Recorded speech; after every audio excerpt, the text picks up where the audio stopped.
નમસ્કાર મિત્રો, મારી યુટ્યુબ ચેનલ સંજય પટેલમાં આપનું હાર્દિક સ્વાગત છે.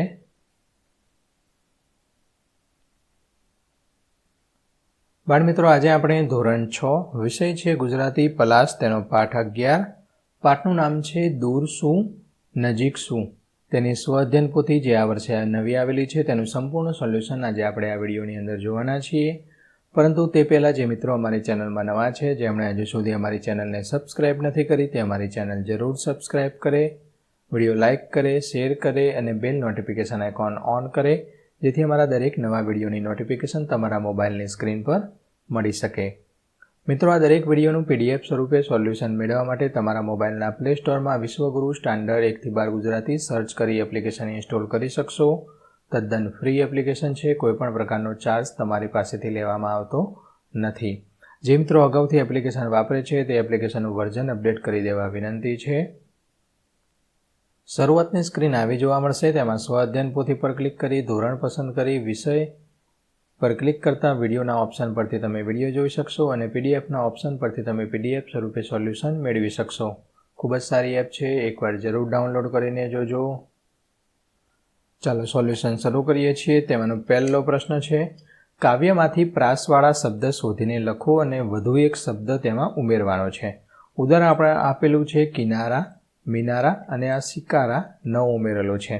તે જ રીતે ફૂલ્યાનું ખુલ્યા અને ઝૂલ્યા. તે જ રીતે ખુલે, ઝૂલે અને ચૂલે. ફરકે, મરકે અને સરકે. તાલી, મતવાલી, કવાલી.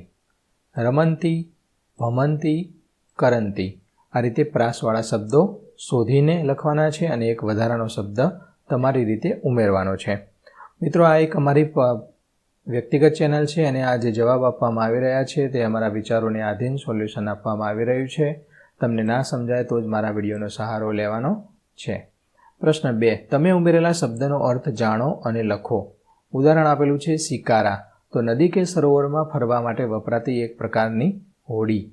ઝૂલ્યા, તો હિંચકા પર ઝૂલવાની પ્રક્રિયા. સરકે, તો સરકી જવું. ચૂલે, તો રસોઈ માટે વપરાતો માટીનો ચૂલો. મરકે, તો હસવું.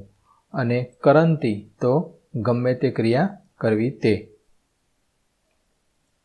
પ્રશ્ન 3 છે, રેખાંકિત શબ્દનો અર્થ લખવાનો છે. અહીંયા મિનારાથી, તો મિનારો એટલે થાંભલા જેવું ઊંચું બાંધકામ.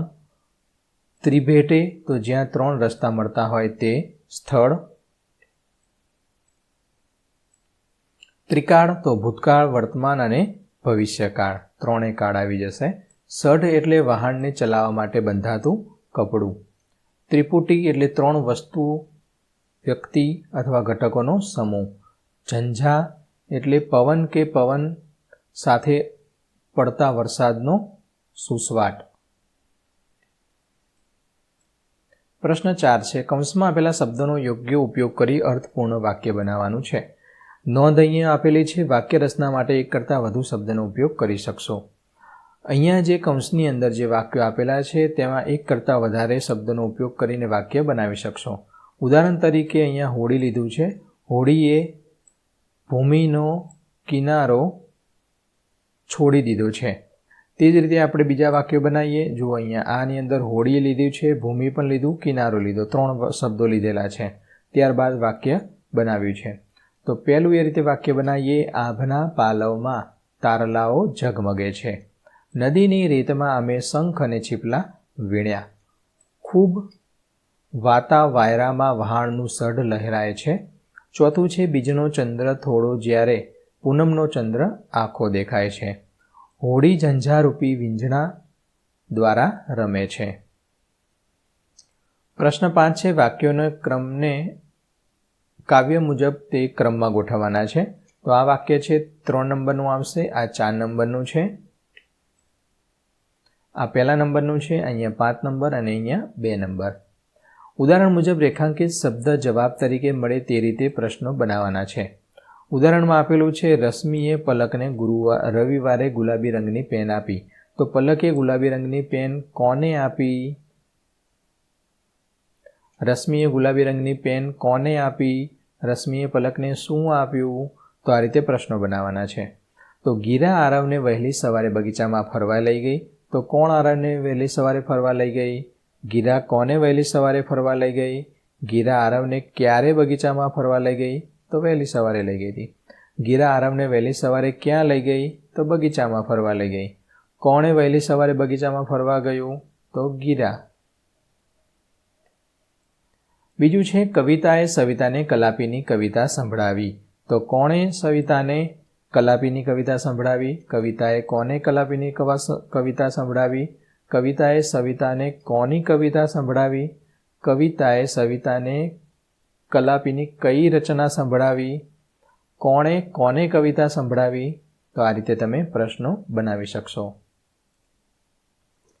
આપેલી કાવ્ય પંક્તિને આધારે પ્રશ્નોના જવાબ લખવાના છે. તો દરિયાને તીરે એક રેતીને ઓટલી, ઊંચી અટોલી અમે બાંધી જીરે. સરસ મજાની કાવ્ય પંક્તિ છે, તમારે વાંચી લેવાની છે. આ કાવ્ય પંક્તિને આધારે પ્રશ્નોના જવાબ જોઈએ. તો દરિયાના તીરે શું બાંધવાની વાત કહી છે? શા માટે? તો દરિયાના તીરે ઓટલી બાંધવાની વાત કરી છે કારણ કે તે ઓટલીમાં સૂરજદેવ, તારા, પવનદેવ, પરીઓ, સમુદ્રદેવ વગેરે મહેમાનો પગલાં પાડવાના છે. બીજો પ્રશ્ન છે કાવ્યમાં કયા કયા મહેમાનોને પધારવા માટે વિનંતી કરી છે? તો સૂરજદેવ, તારા, પવનદેવ, પરીઓ, સમુદ્રદેવ વગેરે. સૂરજદેવના પગલાંને સોનેરી શા માટે કહ્યું હશે? તો સૂરજદેવના પગલાંને લીધે આવતો તડકો સોનેરી હોય છે, એટલા માટે સોનેરી પગલાં કયા છે? ચોથો પ્રશ્ન છે કાવ્યમાં પવનદેવને શી વિનંતી કરવામાં આવી છે? તો પવનદેવને પરીઓના દેશની વાત લખવાનું અને ફૂલડાની ફોરમ પૂરવાનું કહેવામાં આવ્યું છે. પ્રશ્ન 8 કાવ્ય પંક્તિનો ભાવાર્થ સમજાવો. આજ બીજ કલા દેખીને ઉપડી પૂનમ એની ઢુકડી કે હોડીને દૂર શું નજીક શું? તો આજે બીજ કલા એટલે કે બીજના ચંદ્રના શુકન લઈને સાહસવીરને લઈને હોડી ઉપડી છે. દૂર એને આનંદમાં પૂનમ આવી ગઈ એવું સ્મરણે ન રહ્યું એને દૂર શું નજીક શું? પ્રશ્ન 9 છે. પ્રશ્નના જવાબ આપવાના છે. પહેલું છે ભૂમિના કિનારા અને શહેરના મિનારા છોડીને હોડીને ક્યાં જવું હશે? તો હોડીને દૂર હોય કે નજીક પરંતુ પોતાની મંજિલ તરફ જવું હશે. બીજો પ્રશ્ન છે હોડી આભના તારલાઓને સાથે શું કરે છે? તો હોડી આભના તારલાઓને કૂદી કૂદીને તાળી આપે છે અને મદભર્યા હાસ્ય સાથે સંમતિ આપે છે. નવા પંથ ક્યારે ખુલશે? તો જ્યારે આભનો વિસ્તાર થતો જાય છે, મોકળાશ મળે છે, ત્યારે નવા પંથ ખુલે છે. ચોથો પ્રશ્ન છે આ ગીત દ્વારા આપણને શી પ્રેરણા મળે છે? તો જીવનરૂપી યાત્રામાં હોડીની મદદથી આગળ વધવાનું છે. ભલે ગમે તેવા ઝંઝવાટો આવે એટલે કે ગમે તેવી મુશ્કેલી આવે, મંજિલ નક્કી જ છે, પ્રબળ ઈચ્છા શક્તિ છે, સાહસ છે, તો પથ સઘળા મોકળા છે. આમ આ ગીત દ્વારા આપણને જીવનયાત્રાના આશાવાદની પ્રેરણા મળે છે. પ્રશ્ન 10 છે ચિત્રના આધારે પ્રશ્ન બનાવો અને તેના ઉત્તર આપો. તો એક ચિત્ર છે જે દરિયો તોફાને ચડેલો એવું લાગે છે. સઢ ખુલ્લા છે, પવન જે બાજુથી આવતો હોય એની વિરુદ્ધ દિશામાં એટલે કે એ બાજુમાં પવનની ગતિ હોય એ ગતિની અંદર આ હોડી જઈ રહી છે. સાથોસાથ વીજળીના કડાકા ભડાકા થઈ રહ્યા છે. પ્રશ્નો બનાવવાના છે, જવાબ આપવાના છે. તો આ ચિત્ર વિશે તમે શું સમજ્યા? તો આ ચિત્ર પરથી એવું સમજાય છે કે દરિયામાં ભયંકર તોફાન ચાલી રહ્યું છે. ઊંચા ઊંચા મોજા ઉછળી રહ્યા છે. આકાશમાં ઘેરા વાદળો સાથે વીજળી ચમકી રહી છે. પૂર્ણ ચંદ્રનું પ્રકાશ તોફાનની ગંભીરતા વધુ સ્પષ્ટ કરે છે.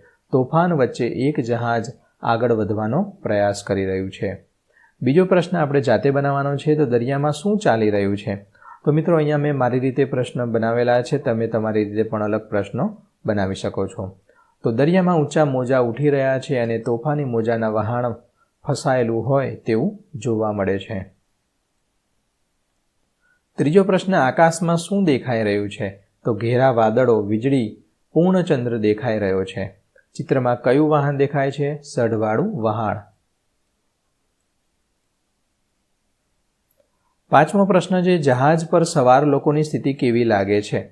તો જહાજ પર સવાર લોકો તોફાનથી ડરી ગયા હશે. આ તોફાનમાંથી બચવાનો ઉપાય શોધી રહ્યા હશે. તો મિત્રો આશા રાખું કે આ વિડીયો છે તેનું સોલ્યુશન તમને સારી રીતે સમજાઈ ગયું હશે. દરેક વિડીયોનું PDF સ્વરૂપે સોલ્યુશન મેળવવા માટે તમારા મોબાઈલના પ્લે સ્ટોરમાંથી વિશ્વગુરુ એપ્લિકેશન ઇન્સ્ટોલ કરો. તદ્દન ફ્રી છે, કોઈપણ પ્રકારનો ચાર્જ લેવામાં આવતો નથી. અને મિત્રો આ એક વ્યક્તિગત ચેનલ છે અને અમારા જવાબો જે છે અમારા વ્યક્તિગત વિચારોને આધીન અહીંયા સોલ્યુશન આપવામાં આવેલું છે. તમને ના સમજાય તો જ મારા વિડીયોનો સહારો લેવાનો છે, બાકી જાતે લખવાનો પ્રયત્ન કરવાનો છે. ફરી મળીશું આગળના વિડીયોમાં. ત્યાં સુધી આવજો.